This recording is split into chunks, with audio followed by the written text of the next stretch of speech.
1 Samuel 18. Saul's growing fear of David. After David had finished talking with Saul, Jonathan became one in spirit with David, and he loved him as himself. From that day, Saul kept David with him and did not let him return home to his family. And Jonathan made a covenant with David because he loved him as himself. Jonathan took off the robe he was wearing and gave it to David, along with his tunic and even his sword, his bow, and his belt. Whatever mission Saul sent him on, David was so successful that Saul gave him a high rank in the army. This pleased all the troops and Saul's officers as well. When the men were returning home after David had killed the Philistine, the women came out from all the towns of Israel to meet King Saul with singing and dancing, with joyful songs and with timbrels and lyres. As they danced, they sang, "Saul has slain his thousands, and David his tens of thousands." Saul was very angry. This refrain displeased him greatly.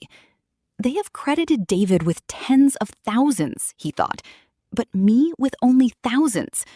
What more can he get but the kingdom? And from that time on, Saul kept a close eye on David.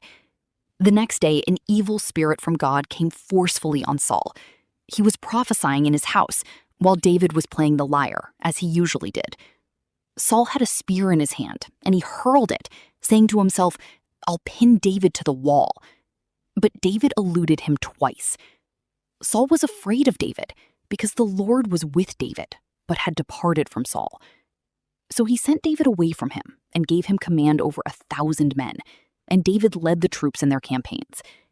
In everything he did, he had great success, because the Lord was with him. When Saul saw how successful he was afraid of him. But all Israel and Judah loved David, because he led them in their campaigns. Saul said to David, "Here is my older daughter Merab. I will give her to you in marriage. Only serve me bravely and fight the battles of the Lord."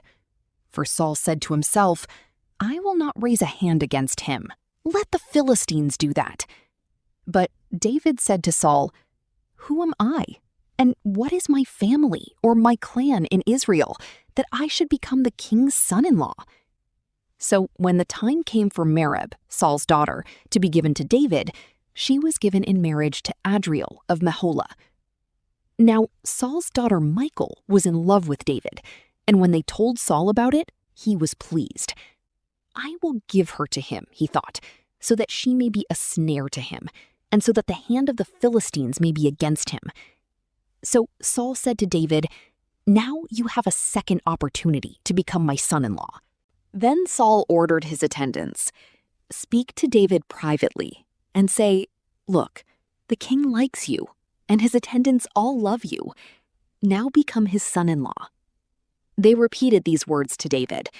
But David said, "Do you think it is a small matter to become the king's son-in-law? I'm only a poor man and little known." When Saul's servants told him what David had said, Saul replied, "Say to David, 'The king wants no other price for the bride than 100 Philistine foreskins, to take revenge on his enemies.'"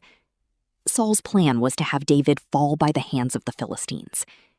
When the attendants told David these things, he was pleased to become the king's son-in-law. So before the allotted time elapsed, David took his men with him and went out and killed 200 Philistines and brought back their foreskins. They counted out the full number to the king, so that David might become the king's son-in-law. Then Saul gave him his daughter Michal in marriage. When Saul realized that the Lord was with David and that his daughter Michal loved David, Saul became still more afraid of him, and he remained his enemy the rest of his days. The Philistine commanders continued to go out to battle, and as often as they did, David met with more success than the rest of Saul's officers, and his name became well known.